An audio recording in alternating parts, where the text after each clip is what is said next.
হৃদমায়ার প্রেমগাথা, লেখিকা রিক্তা ইসলাম মায়া, পর্ব 18। ভীষণ অস্বস্তিতে মায়া। হৃদ হঠাৎ করে সামনে চলে আসতে অনেকটা হতভম্ব। মায়া গুণা করেও ধারণা ছিল না যে হৃদ আজ দেশে ফিরবে, দেশে সেটা নিয়ে। মায়া যদি জানতো হৃদ আজ হঠাৎ করে দেশে চলে আসবে, তাহলে ইহ জন্মেও মায়া মুক্তা শ্বশুরবাড়িতে আসতো না। ভ্যাসাদে পরে মায়া স্তব্ধ ন্যায় হতবিহ্বল হয়ে দাঁড়িয়ে রইল জায়গায়। ভয়ার্ত দৃষ্টিতে এদিক সেদিক ঘোরাতেই হৃদের কপাল ভাঁজ শিথিল হলো হঠাৎ। নিজ বাড়িতে মায়ার উপস্থিতিটা হৃদের ধারণাতেও ছিল না। অনাকাঙ্ক্ষিতভাবে মায়া হৃদের ধারণাতেও ছিল না। অনাকাঙ্ক্ষিত মায়ার উপস্থিতিতে হৃদ নিজেও খানিকটা চমকিত হলেও গম্ভীর মুখের অতলে তা প্রকাশ করল। বরং মায়াকে কয়েক পলক দেখে খুব স্বাভাবিক ন্যায় এগিয়ে গেল সিঁড়ির দিকে। গম্ভীর মুখর হৃদ ধূপধাপ পা ফেলে নিজের ঘরে।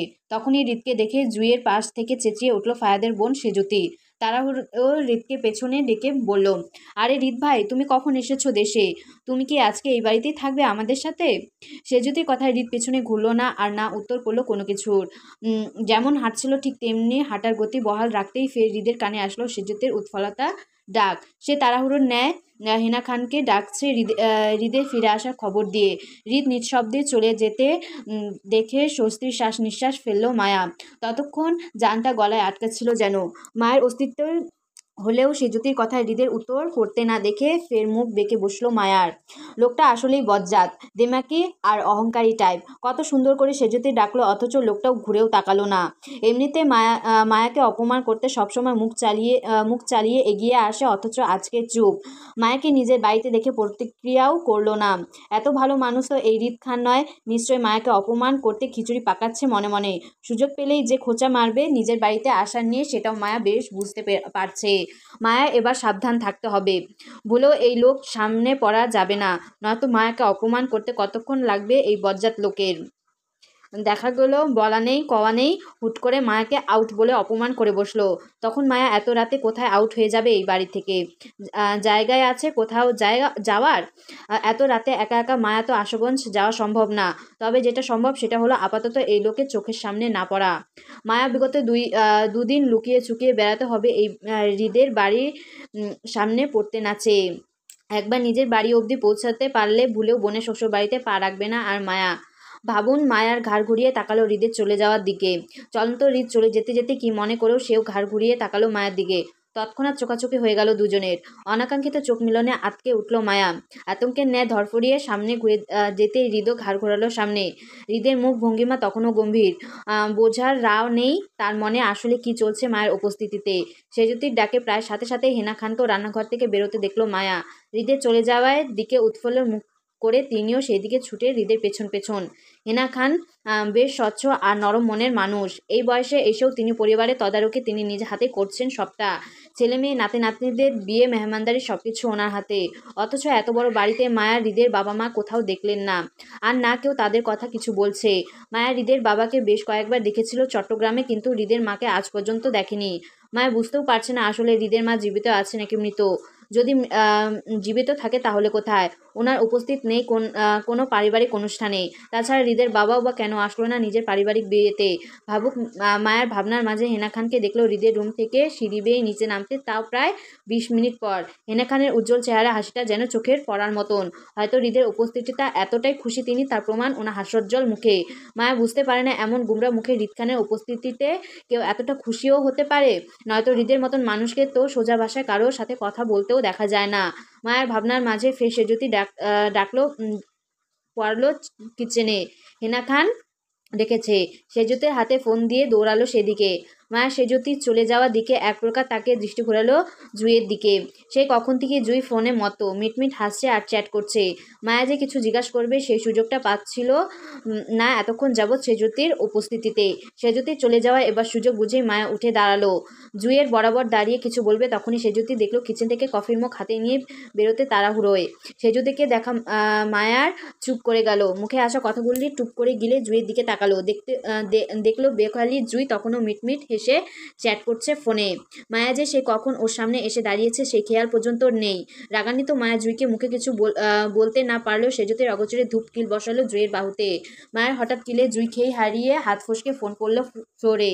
চমকিতে জুঁই নিজের ফোনটা ধরতে চেয়ে তাকালো মায়ের দিকে। রাগান্বিত মায়া তখনও রাগে কটমট করে জুঁইয়ের দিকে তাকিয়ে।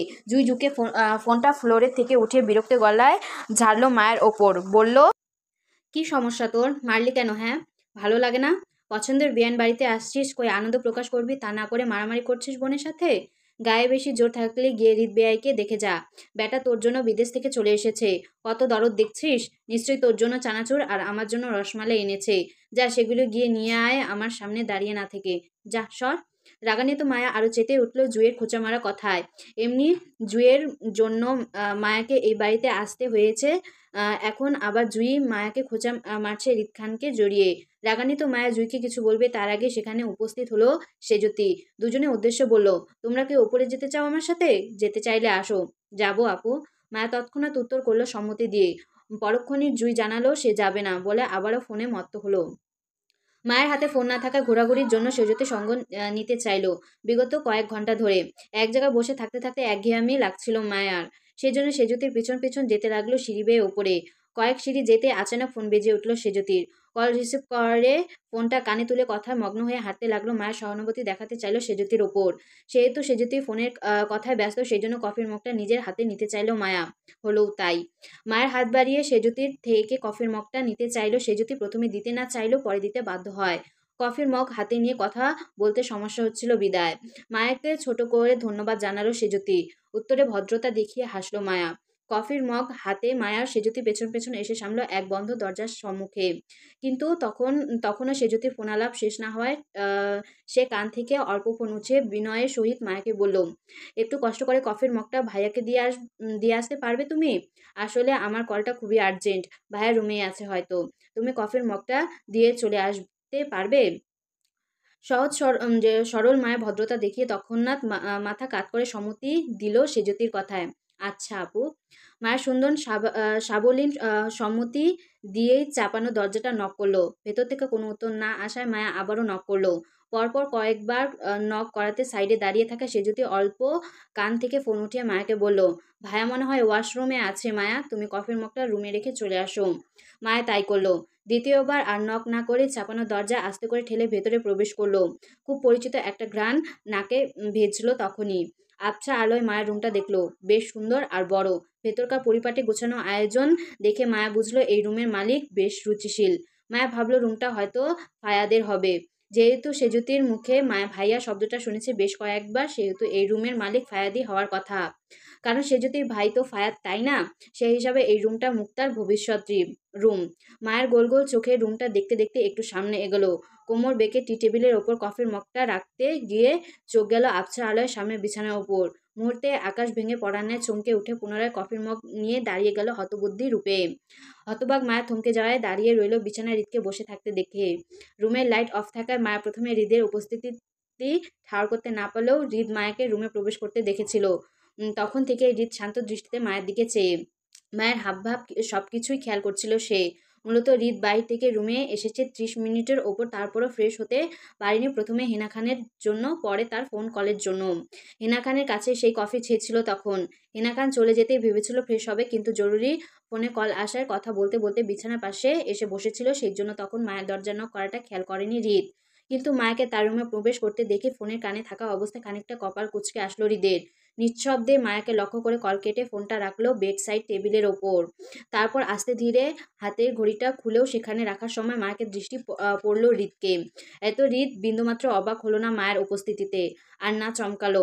বরং স্বাভাবিকের ন্যায় মায়ের দিকে তাকিয়ে উঠে দাঁড়ালো। কোমর বেঁকে সুইচ বোর্ডে সুইচ চেপে রুমের আলো জ্বালিয়ে আবারও ঘাড় ঘোরালো। তাকালো থতমত খেয়ে থাকা মায়ের দিকে। কোমরে গুজে রাখা শার্টটা টেনে প্যান্টের ওপরে ফেলতে ফেলতে শান্ত দৃষ্টি ঘোরালো মায়ের পা থেকে মাথা অবধি। দুই হাত পকেটে গুজতে গুজতে মায়ের উদ্দেশ্যে তীক্ষ্ণ গলায় বলল, কি চাই? থতমত মায়া ধ্যান ভাঙল হৃদের গম্ভীর কথায়। জড়তায় আড়ষ্ট হয়ে মুয়ে গেল তখনই। মায়া ফায়াদের রুম মনে করে ভুল ক্রমে হৃদের রুমে ঢুকে পড়েছে। এমনি এই লোকের সাথে সখ্যতার সম্পর্ক নেই, তার উপর আবারও ভুল করে এই লোকের রুমেই এসেছে মায়া। আগের বার মায়া হৃদের দাদা বাড়িতে যাওয়া পছন্দ করেনি হৃদ, সেই জন্য অপ- অপমান করেছিল ছায়াকে আউট বলে। এবার নিশ্চয়ই আবারও বেশি অপমানজনক কথা শোনাবে মায়াকে হৃদের রুমে দেখে। দুঃখিত মায়া দুঃখে কেঁদে কুটে বুক ভাসাতে ইচ্ছা করলো। ঘুরে ফিরে কেন হৃদের মুখে মুখে হয় মায়াকে সেটা বোঝে না সে। দুঃখী মায়া দুঃখ কষ্টে নিজের ভাগ্য দোষী বানালো। আজকাল মায়ার ভাগ্য হৃদ দোষ পড়ে গেছে, সেজন্য মায়া প্রতিবারে ঘুরে ফিরে শুধু হৃদ খানের চক্রেই ফেসে যায়। এর জন্য দুঃখে কষ্টে জর্জরিত মায়া ছোট গলায় মইয়ে গিয়ে বলল হৃদকে, কিছু চাই না। হৃদ তৎক্ষণাৎ কিছু বলতে চাইলো, তাহলে হৃদের কথার মাঝে ফোরন কাটলো মায়া। হৃদকে শেষ করতে না দিয়ে বেশ সাহসী গলায় হৃদকে শাসিয়ে বলল, তাহলে কি? হ্যাঁ, কি করবেন আপনি? আমাকে ভয় দেখান? আমি আপনাকে ভয় পাই মনে করেন? ভুলেও না, আপনি হবেন কোথাকার নেতা সেতা। আমি আপনাকে মোটেও ভয় পাই না, বুঝেছেন? উল্টো আপনি আমাকে ভয় পাবেন যদি আমার আসল পরিচয় জানেন তো। আপনি জানেন আমি কে? চিনেন আমাকে? আমি হলাম জাতির ভাবি। আমার পেছনে কার হাত আছে জানেন? এই জাতির ভাইয়ের লম্বা হাত আছে আমার পেছনে। তাই আমার সাথে বেশি তেরিং বেরিং করলে সোজা সেই হাত দিয়ে টুস করে আপনাকে গায়েব করে দেব। শুধু ফায়ার জিজুর ভাই বলে ছেড়ে দিলাম আপনাকে, নয়তো আমি কিন্তু অনেক ক্ষমতাসীন ভাবি হই, মনে রাখবেন। নিন আপনার কফি নিন। মায়ের লম্বা চওড়া হুমকি কপাল কুঁচকে তাকিয়ে রইল হৃদ। মায়া হৃদকে কিছু বলার সুযোগ না দিয়ে তখনই হাতের কফির মগটা পুনরায় টি টেবিলের উপরে রেখে এক প্রকার দৌড়ে পালালো রুম থেকে। মায়া চলে যেতে হৃদ এগিয়ে এসে কফির মগটা হাতে নিল, সেটাকে চুমুক দিয়ে দিতে দিতে মৃদুস্বরে আওড়ালো, জাতির ভাবি, ইন্টারেস্টিং। খানবাড়ি মেহমানদারিতে অতিষ্ঠ মায়া একের পর এক রাস্তায় পরিবেশন করেই যাচ্ছে মায়াকে, তাও কিছুক্ষণ পর পর। এমনিতেই মায়া বেশি খায়, সারাদিন ঘুরঘুর করে খাওয়ার বদ অভ্যাস আছে, কিন্তু এই মুহূর্তে খেতে পারছে না জড়তায়। বোনের শ্বশুর বাড়িতে আছে মায়া, প্রথম দিনই যদি এত বেশি খায় তাহলে মায়ের ভদ্রতা চলে যাবে না? তখন মানুষ কি বলবে মায়াকে? মায়া পেটুক রাক্ষসের মতন খায় এটা বলবে, তখন মায়া আর ভদ্রতা চলে যাবে না? মূলত এর জন্য মায়া লোক দেখানো ভদ্রতা খাতিরে কিছুক্ষণ পর পর আসা সকল নাস্তাগুলোর ফেরত পাঠাচ্ছে অনিচ্ছাকৃত। কিন্তু খানবাড়ির মানুষজনও জানি কেমন, দেখছে মায়া খেতে পারছে না, ভদ্রতা রক্ষা করছে, তারপরে কিছুক্ষণ পর পর গাদা গাদা নাস্তা দিয়ে যাচ্ছে মায়াকে। এর জন্য মায়া ভালো লাগছে না, অতিষ্ঠ লাগছে খানবাড়ি অতিরিক্ত মেহমানদারিতে। আর লাগবে নাই বা কেন? চোখের সামনে প্রিয় খাবারগুলো বারবার ফেরত পাঠাতে কার ভালো লাগে? মায়ের কষ্ট হয় না বুঝি? দুঃখ মায়ের নিজের সামনে রাখা ট্রে ভর্তি খাবারের দিকে তাকালো, যে হতাশার দৃষ্টিতে বিরক্তি ঠেলে চোখ ঘুরিয়ে আশেপাশে তাকালো জুইকে খুঁজতে। এই জুইটাও আশেপাশে কোথাও দেখা যাচ্ছে না। হয়তো ফায়াদের বোন সেজতির সাথে কোথাও গিয়েছে।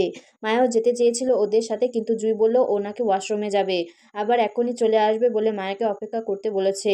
মায়াও সেই সন্ধ্যা থেকে এই খানবাড়ির ড্রয়িং রুমে সোফায় বসে থাকতে থাকতে মায়ের কোমর লেগে আসছে ব্যথায়। অতিষ্ঠ মায়া বিরক্তি উঠতে পারছে না ভদ্রতা দেখিয়ে, কোথায় কোন দিকে যাবে সেটাও বুঝতে পারছে না। যাও একটু উঠেছিল সেজতির পেছন পেছন, কিন্তু হৃদের ভয়ে ফের এখানে এসে বসেছে পুনরায়।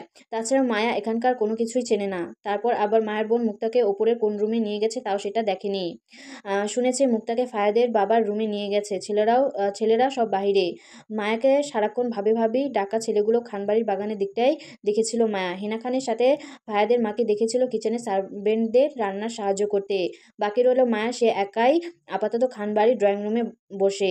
আশেপাশে মানুষজন উপস্থিতি, মায়া শব্দ মায়া পাচ্ছ, কিন্তু মায়ের পাশে কেউ নেই।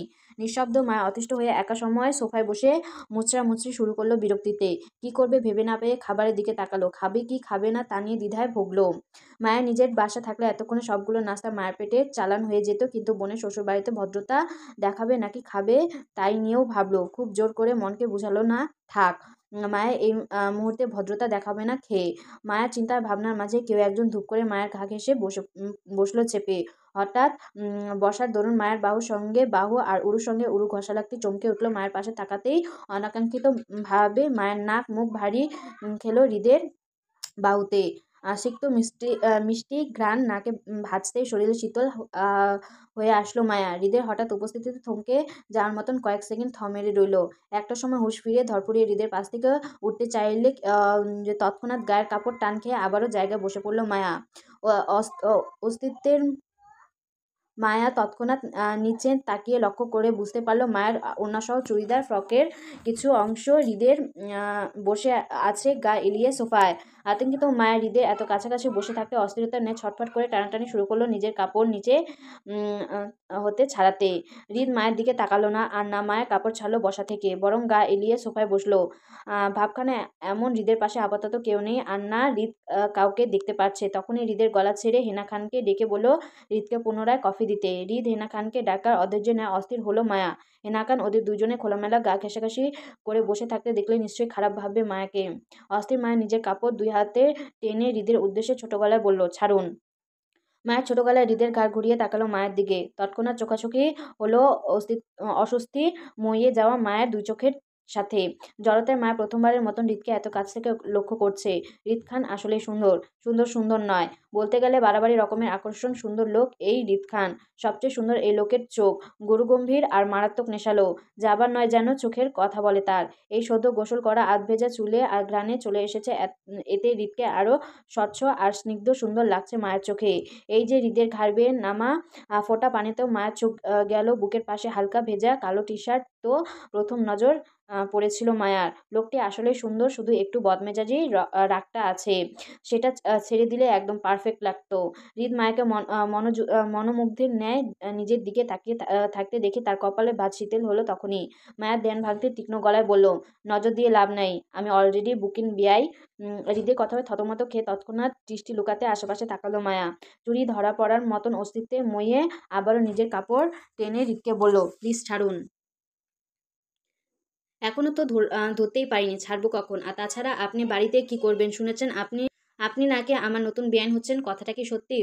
তাহলে শোনেন, সলিড একটা কথা বলি, আপনি দরদ দেখে দুলাভাই মনে করে আমাকে ছেড়ে দিল, আমি ফায়াদের শালি মনে করে আপনাকে কখনোই ছাড়বো না। এই জন্য আপনার জাতির ভাইকেও আমি দেখে নেব, সমস্যা নেই।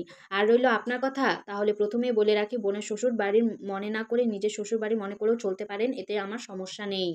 কিন্তু আপনার অতিরিক্ত টই নিয়ে সমস্যা আছে। দুলাভাই বা আদার্স পাবলিক যাদেরকে আপনি নতুন নতুন বেআইন বলে চিনেন, আপাতত তাদের সাথে ঘোরাঘুরি নিষেধ।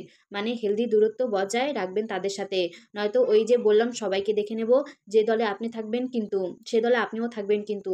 আর একটা কথা, নাইস কালার, কালো রংটা বেশ মানিয়েছে আপনার সাথে, আই লাইক ইট। তবে নেক্সট টাইম লালের সাথে লাল পরবেন, তাহলে আরো সুন্দর দেখাবে। লাস্ট কথাটি দুষ্টুমির ছলে বলেই সামনে ঘুরে গেল হৃদ। হতবাক মায়া হতবুদ্ধি হয়ে থম মেরে বসে রইল। প্রথমে হৃদের হুমকি ধামকিগুলো মাথায় আসলো না, যে কেন নিজের দুলাভাই বা বিয়ানের কাছ থেকে দূরে থাকবে, তাও এই লোকের কথায়। বোনের শ্বশুর বাড়িতে এসেছে বিয়ানদের সাথে আড্ডা দেবে, এটাই স্বাভাবিক তাই না? সে কেন হৃদ খানের কথা শুনতে যাবে? আশ্চর্য। তাছাড়া এই লোকের চোখেও সমস্যা আছে। মায়া এই লোকের টকটকা লাল রঙের ড্রেস পরে আছে, অথচ এই লোকে বলেছে মায়া কালো রঙের মানিয়েছে বেশ। আজব পাবলিক, আর ঠিকঠাক কালার চেনে না। হেনা খান এগিয়ে আসতে দেখে মায়া আস্তে করে সরে বসলো, কারণ এতক্ষণে হৃদ মায়ের কাপড় ছেড়ে দিয়েছে। হেনা খানের আসায় প্রায় সাথে সাথে জুই আসে জ্যোতি উপস্থিত হলো সেখানে। মায়ের পাশে জুইকে বসতে দিয়ে গিয়ে রাগে মুখ বাঁকালো মায়া। জুই মায়ের মাথায় টুকা দিতে চোখ গরম করে তাকাতেই জুইও আবারও মায়ের মাথায় গাঁটটা মেরে বলল, বলদি তোর কালো ফিতা দেখা যাচ্ছে কাঁধে, সেটা ভেতরে ঢুকা, নয়তো কারো চোখে পড়বে। জুইয়ের কথায় আকাশসমূহ চমকিত, তৎক্ষণাৎ তাকালো হৃদের দিকে। তার মানে এই লোক তখন মায়ের কালো এই ফিতার জন্য বলেছে মায়া কালো রঙে সুন্দর লাগছে। গাঢ় লজ্জায় তখনই ময়ে গেল মায়া। অথচ হৃদ খান মায়াকে এত বড় কথা বলেও দিব্যি সে তার কফির মুখ চুমুক দিতে ব্যস্ত।